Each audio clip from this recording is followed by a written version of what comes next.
of go with it. But if you don't pursue women and everything about you is reflects that and you're congruent with it, then that whole programming goes out the window, and they go, oh, well, this guy, it's basically like you give them no choice except for to pursue you, because you don't do anything that guys do that pursue. So if I give a girl my number, she knows that the only way she's ever going to see me again is if she pursues after me.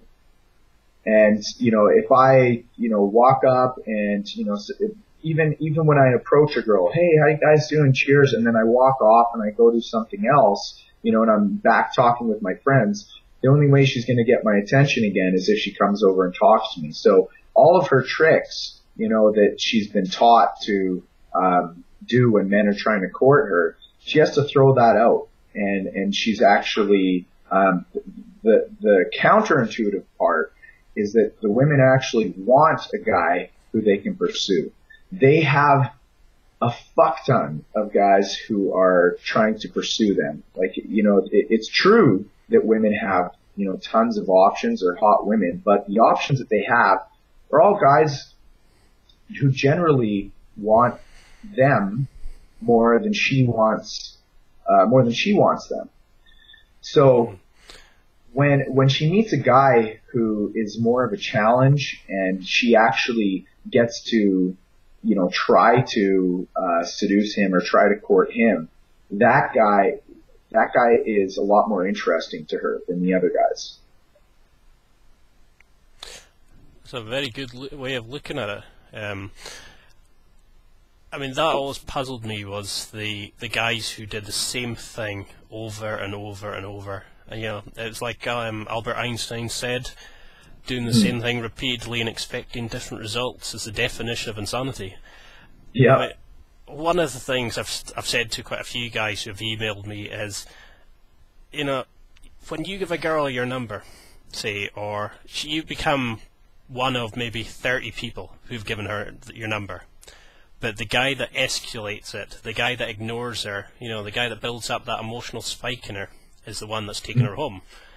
And at the end of the day, it doesn't matter how many numbers you get if you're still going home to jerk yourself off. And, it just seems so ludicrous, but you must experience this quite a bit with your coaching. Could you give us a bit of details about your coaching plan, the cost, how many people you take on? Is there any products like that you'd offer? Sure. Just one second. The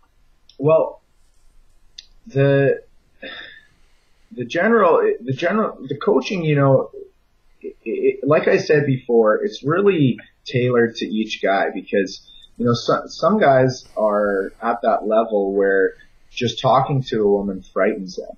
And I don't work with too many guys who aren't already, meeting women, or at least, making an effort to meet women. If they're already out there and they're doing stuff, that's more the client who I like to work with, because then it's just a matter of revising their strategy. The coaching, a lot of the guys, they come to me because I have all the experience with the social life, because I worked in, the nightlife industry for so long, and I've thrown all these parties, and I know everybody, and I'm kind of like a man about town here. So I like to, for me, it's the kind of the typical client who I like to work with is more somebody who wants that VIP type lifestyle that I can build. As far as getting rid of anxiety and stuff like that, I do offer a lot of training on that as well. But the basic part where we would start is, changing the reason that you go out. So when I go out, and this is something that, we've been focusing a lot lately in a lot of my videos and a lot of what I'm helping guys with, is I actually genuinely like to go out.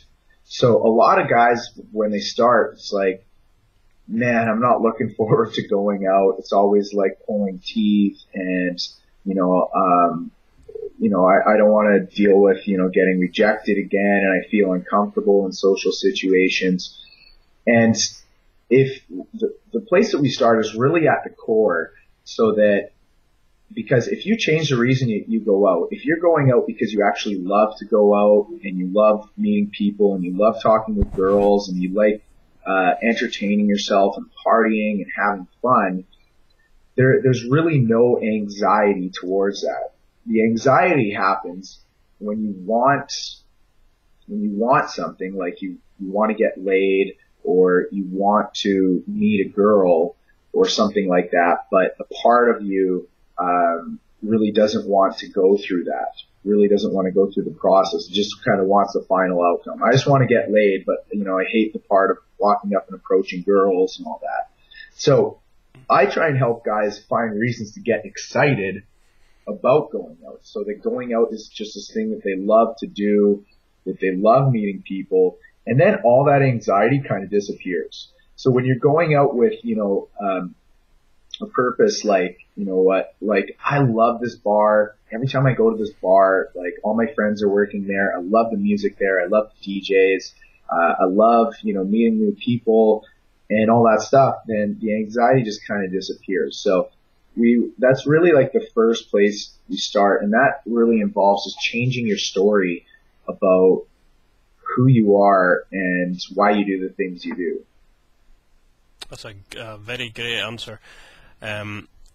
One of the things I particularly know from my own personal experience is how difficult that is, when you feel like you're forcing yourself to go out, to go to the bar, to the clubs. You don't particularly enjoy it because you maybe associate it with a bad breakup, where you just want to be the mental masturbation. And girls pick up on that. They know fine well that you're not having fun, you're carrying the baggage. It's like when you're stating about the vibe. Yeah. Girls pick up on that because they have to weed out the weaker guys and feeder guys, the creepy, get in the van sort of guys, They have to be on the...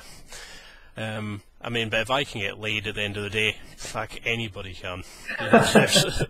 It took me a while to get good with this. I've got a face like that's been hit with a baseball bat, so... I just don't see... I've got keloids, which are raised lumps in my body because my body overproduces collagen. I've got big lips, squashed nose.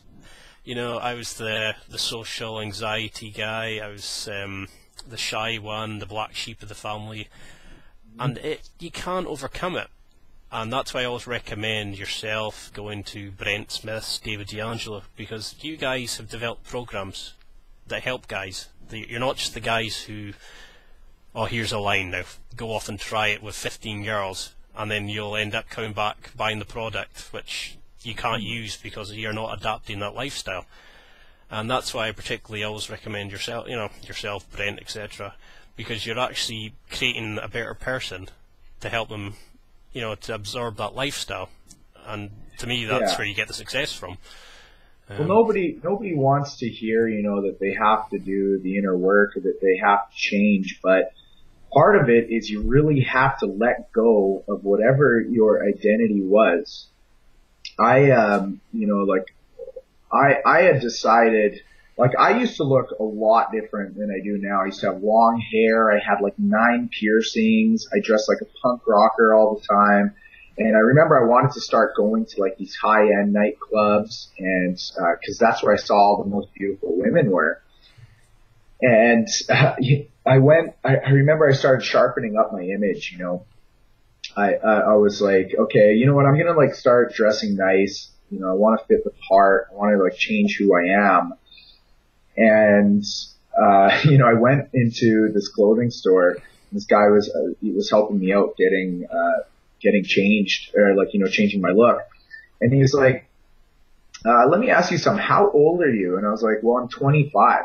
He's like, then why the fuck are you dressing like you're 15? I was like, yeah, good point. So, I had to let go of that identity of, who I thought I was and allow myself to become someone new. So part of, a big hurdle that a lot of guys face, whether it's with my stuff or with Brent's stuff,